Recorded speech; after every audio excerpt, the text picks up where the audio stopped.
Hi, this is the last one in the 4 videos about multiplying integers, positive and negative numbers. You'll have to have looked at the multiplication one for this to make sense.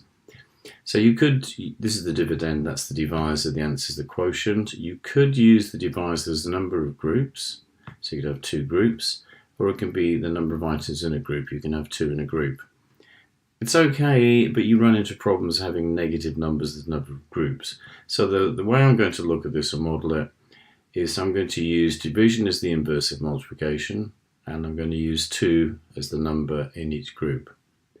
So 6 divided by 2 as the inverse of multiplication is asking the question, if I have 2 in a group,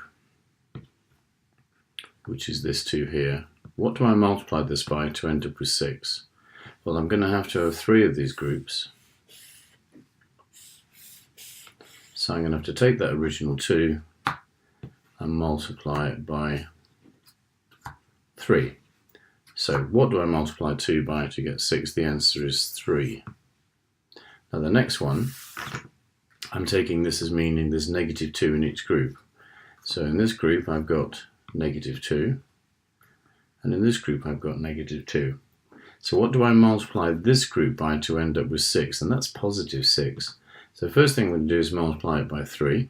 So I have 3 groups of negative 2, that's negative 6. But then that's negative 6, so what I've got to do is to reverse all of those, get them inversed, flip them all over. So I'm going to have to make that negative 3, so it's the opposite of 3 groups of negative 2. If you see the previous video, you'll see what I mean by opposite of. Right, the next one, we've got negative 2 in each group, and we've got to multiply that to get negative 6.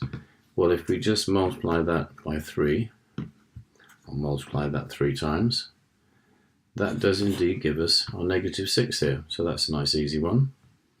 And the last one is we've got 2 in each group. What do we multiply that to get negative 6? Well, first of all, multiply it by 3. And if we did, that would give us 6. If we multiply this by 3, we give us 6. Now we need the opposite of that. We need a negative 6. So we've also got to flip them all over. That's where the counters. So that means we're going to have to multiply by negative 3. That makes it 3 times as many and flips it over.